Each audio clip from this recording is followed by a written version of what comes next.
in summary, our level of emotional development it goes hand in hand with our personal growth. Personal growth is quite a broad term, but dealing with our emotions, whether it's in the moment, which is mainly what I've talked about today, but like I said, there are other things you can do to recontextualize events that have happened in the past that might be affecting you emotionally. There's doesn't mean because it's happened and it might be have an emotional effect on you that, again, it's taking a level of personal responsibility. What can I do about that? And there's tools and techniques you can do to do that. So having this increased level of emotional development means that you can understand how to deal with emotions in the moment and how to deal with past emotions, traumas, things that have happened in the past. And it really gives you a much more empowering and higher perspective on life and how to deal with it. But it's just one of those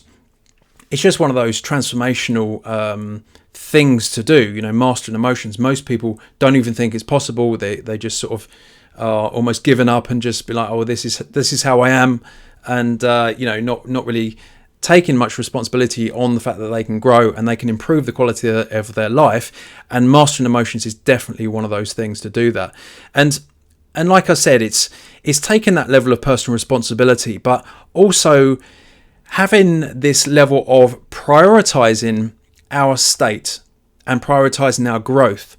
If we're constantly growing, then we're going to improve all of these things that I discuss each week. Then we're going to improve them bit by bit each time. It's just a continuous process. Just keep showing up, keep growing, keep learning, and it will improve. But also, there's this. It's probably a bit more advanced, because I don't really hear many people talking about this.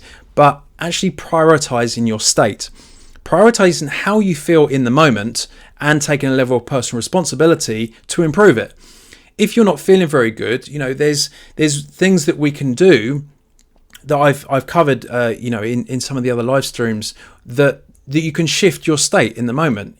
There's different techniques and things you can do.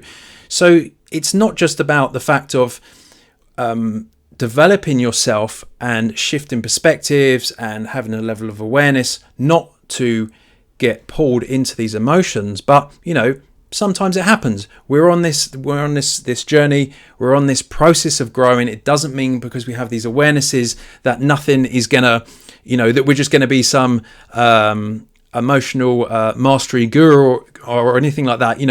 It's a process, and sometimes we'll slip up, and when we do that, then we just lower the importance, but then we still go back to taking a level of personal responsibility and being like, well, how can I change my state? Yeah, I got a bit worked up with that, or that made me stressed, or whatever. What can I do? Otherwise we're just giving up on that day. That's going to be a bad day because we got emotionally hooked on something. And then we sort of just giving up on the rest of that day. And we know what it's like when we have a bad day, when we have something like that happen. Then more things tend to happen. It's like attracts like. When you're in a bad mood, things just tend to spiral out of control. So you can do things to change your state to not have that happen, and really just empowering yourself to take a level of personal responsibility and try and shift your state. So prioritize your growth, just continually growing, and prioritize your, how again, being present. How am I feeling right now? How can I improve that? It just comes back to those two things, and that's hugely transformational just in itself. But this is a fundamental thing to improve our emotional development, and it really helps us coming back to this element of self-mastery and becoming our best self. This is one of the main things to do that. Having this level of responsibility over our emotional development will lead us to becoming our best self. We know when we're our worst self is probably when our emotions have taken over. So the more we do on our emotional development, the more it's going to improve the quality of our life, and the more it's going to move us into becoming the best version of ourselves. And most people, if they visualize what is the best version of them, then it's probably going to be someone who's more calm, who's more collected, who's more confident, who's more taking charge of who they are and their emotions, and dealing with interactions in a way from a more centered place, not from just losing their temper or something like that. So it's one of those foundational things that leads us to becoming our best self. And also, last thing I want to touch on is that it opens up doors for opportunities.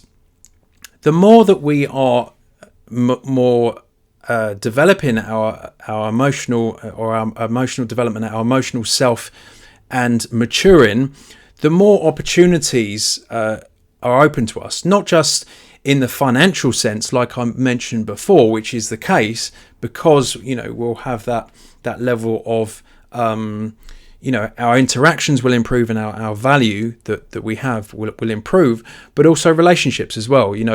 If you're at a level of emotional development, you're probably going to attract someone in a personal relationship who's similar. You're not going to have someone who's at a high level of emotional development who's going to put up with someone who is just like losing their temper all the time and just taking no personal responsibility, constantly justifying, and generally having that more of a victim mindset. So not just in a personal relationship, but other relationships, friends, colleagues within working or business, or new opportunities as you go on this journey of personal development.